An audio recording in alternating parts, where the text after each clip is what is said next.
So, the Indian stock market, it's kind of got everyone buzzing right now, doesn't it? You hear it Yeah, everywhere. And, for good reason. I mean, there's a lot happening over there. But I bet if you're listening to this, you've probably felt that, like, where do I even start? There's just so much information out there right it is a now. lot to take in, for sure. Well, that's exactly why we're doing this deep dive. We're going to try to break it down for you. We want to, get a grasp on how this market really works. We'll look at some of the potential bright spots that people are talking about. And of course, we got to talk about the risks too. Got to be realistic. We've got some good sources lined up to give us some different angles on this whole thing. Sounds good. So let's get into it. First things first, right? Like, what actually is the Indian stock market? Yeah, that's the place to start, isn't it? Yeah. At its heart, you can think of it as this big platform. It's where people buy and sell parts of companies, what we call shares, of companies that have decided to go public. So when a company goes public, they're offering pieces of themselves to the public to raise money. And for folks like you and me, it's a way to hopefully, benefit from a company's growth if we think they're going to do well.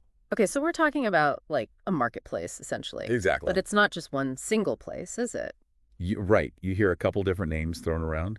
The main ones are the Bombay Stock Exchange, BSE, and the National Stock Exchange, NSE for short. They're the big players. Okay, so what do they actually do? Think of them as the organizers. They set the rules for trading all these different things, not just stocks, but bonds and other financial stuff. It's all about making sure there's some structure, some regulation, so people can buy and sell in a fair way. Right. Fair and, safe. You definitely want to hear that word regulated when money's involved. Yeah. So, okay, people are buying and selling these shares, these little bits of companies. What's the point? What are they hoping to get out of it? Well, most folks have two main goals in mind. First one, probably the most obvious, is just making money by, buying low and selling high. That's what we call capital appreciation. You buy a share at a certain price, and, down the line, if things go well for the company and demand for their stock goes up, you can sell it for more than you paid. Makes sense. Simple enough. Now, the other way is through dividends. If a company is doing well and making a profit, they often decide to share some of that profit with their shareholders. And these dividends usually get paid out at regular times, so it can be like a little extra income for the investors. Okay, so two ways to potentially make money. Buy low, sell high, that's the classic one. And then you might also get these bonus payments just for owning the stock. I like the sound of that. But what I never really understood is like what makes those stock prices go up and down? Sometimes it seems so random. Yeah, that can definitely be a bit confusing, right? It can seem like a roller coaster sometimes, but there are some key factors that drive those price movements. And understanding them is really important if you want to be a successful investor. Right, makes sense. So one of the biggest things, of course, is how well the company itself is performing. Hmm. Are they making money? How much? What kind of decisions is their leadership making? All of that stuff matters. Mhm. If a company's doing really well, their stock starts looking more attractive to investors, demand goes up, and that pushes the price higher. Okay, so like if a company announces that they had a really profitable quarter, more people will want to buy their stock and that'll make the price go up. Makes sense. Exactly. But it's not just about the individual companies. There's this whole other layer, which is the overall mood of the investors, what they're thinking and feeling. We call that market sentiment. And things happening in the news, both within India and globally, can have a huge impact on that sentiment. Big political shifts, economic slowdowns in other parts of the world, even just general feelings of optimism or pessimism, all of that can affect whether people are buying or selling stocks. Oh, wow. So something big happening on like the other side of the world could actually affect the Indian stock market, even if Indian companies aren't directly involved. Yeah, exactly. It's all connected nowadays. Global markets influence each other. So it's not just what's happening in India itself. Right. And then on top of all that, you've got the overall economic situation, things like inflation, how fast prices are rising, interest rates set by the Reserve Bank of India, and the overall growth of the Indian economy, which we measure using GDP. All of those play a role in how companies are valued and how their stock prices move. Okay. So it's like this whole mix of factors. You got how individual companies are doing, the overall mood of the market, and like the world, I guess, and then the bigger economic picture. Makes sense. So we've talked a lot about the fundamentals, how it all works, but what everyone really wants to know is what's the potential here? Why is the Indian stock market so interesting right now? Well, one of the biggest reasons is simply that India is one of the fastest growing economies in the world right now. That kind of energy creates a lot of opportunities for businesses to grow, to come up with new ideas, for new businesses to even start up. And that all gets reflected in the stock market. Right, yeah. A growing economy should mean more successful companies, which means, potentially good returns for investors. Are there any specific industries that seem particularly promising right now? Definitely. There are a few that are really standing out. Tech, the technology sector, is huge. There's so much digitalization happening all over the country. You've got a massive young population that's super comfortable with technology. It's like the perfect recipe for growth in that space. Renewable energy is another one that's getting a lot of attention. Obviously, there's this global push towards sustainability, and India is making big commitments to clean energy targets. And then electric vehicles, or EVs as we call them, that's really gaining traction too. Both the government and consumers are becoming more interested in electric mobility. Yeah, I'm hearing a lot about those three areas: tech, renewables, and EVs, even outside of India. It's interesting to see how those global trends are playing out in the Indian market, too. Absolutely. What about newer companies like startups? Is there potential there? Oh yeah, for sure. There are tons of new, innovative companies popping up in India, especially in the tech world. And a lot of these startups, after they've been growing privately for a while, they decide to offer their shares to the public for the first time. That's what we call an IPO, initial public offering. An IPO. So that's when a company that's been privately owned decides to, let anyone buy a piece of it. Exactly. Yeah. It's a big moment for a company, and it can be a really exciting opportunity for investors who want to get in early. Okay. And we can't forget about the role of the government. India has rolled out a lot of programs to boost manufacturing and technological innovation within the country. You've got Make in India, which encourages companies to make their products in India.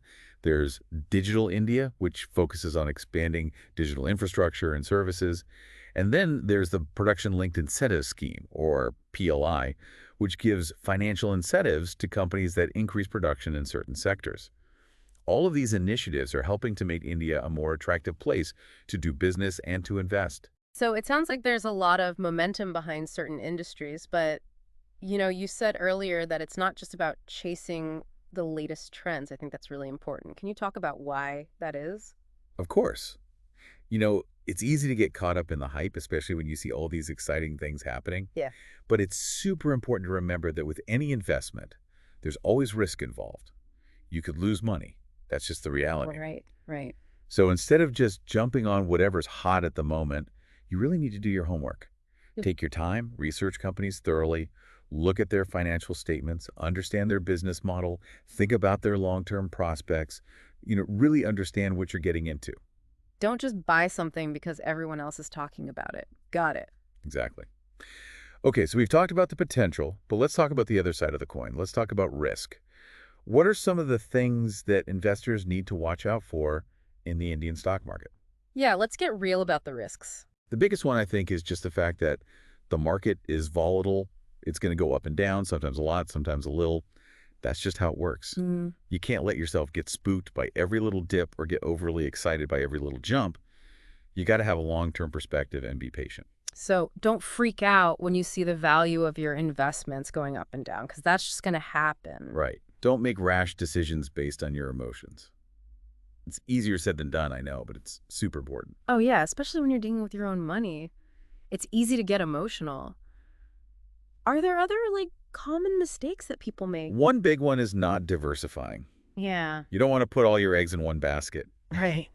If you put all your money into one or two stocks and those companies have a bad time, you're in trouble. Right. It's much safer to spread your investments across different sectors and asset classes.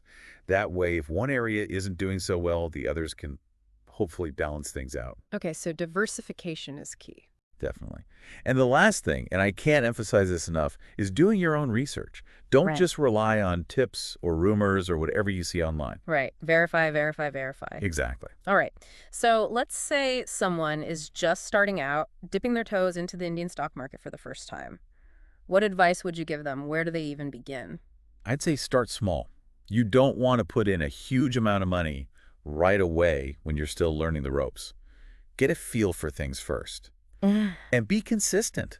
Even small, regular investments can really add up over time, especially with the power of compounding. Compounding, that's where your returns start generating their own returns, right? Exactly. It's like a snowball effect. And one more thing. Never stop learning. Keep reading, keep researching, keep trying to understand how the market works, how different investment strategies work, how to analyze companies. The more you know, the better decisions you'll make. So true. Knowledge is power, especially when it comes to investing. Absolutely. Okay, so what if someone's listening to this and they're like, okay, this all sounds interesting, but picking individual stocks, that's a little scary. I don't know if I'm ready for that. What are their options? Oh, there are definitely other ways to get involved. Okay, good. Especially for beginners, mutual funds and index funds are great options. A mutual fund basically pools money from a bunch of different investors to invest in a variety of stocks, bonds, or other assets. And it's managed by a professional fund manager, so you don't have to pick individual stocks yourself. Index funds are a type of mutual fund that tracks the performance of a specific market index, like the Nifty 50 or the Sensex. So you're basically investing in the overall performance of the market, or a specific part of it. Okay, so those are a bit more hands-off. Yeah, you don't have to worry about picking individual companies, and the fees are usually lower too. So to recap, it sounds like the Indian stock market has a lot going for it right now. A strong, growing economy, exciting developments in areas like tech and renewable energy. But, like with any investment, there are risks to consider. Right, you got to be smart, you got to be patient, you got to do your research. Definitely, it's not a get-rich-quick scheme. It's about making informed decisions and understanding both the upsides and the downsides. Exactly. If you approach it with the right mindset, it can be a great way to grow your wealth over time. So as you're listening to this, thinking about the Indian stock market, think about how all of these factors are going to shape its future. The economic growth, the changes in technology, the government policies, it's all going to play a role. What new opportunities might emerge? What new challenges might we see? Fascinating to think about. Maybe dive a little deeper into some of the sectors we talked about today, or maybe think about how global events could impact the Indian market. There's always more to learn. Thanks for joining us for this deep dive. Thanks for having me. We'll see you next time.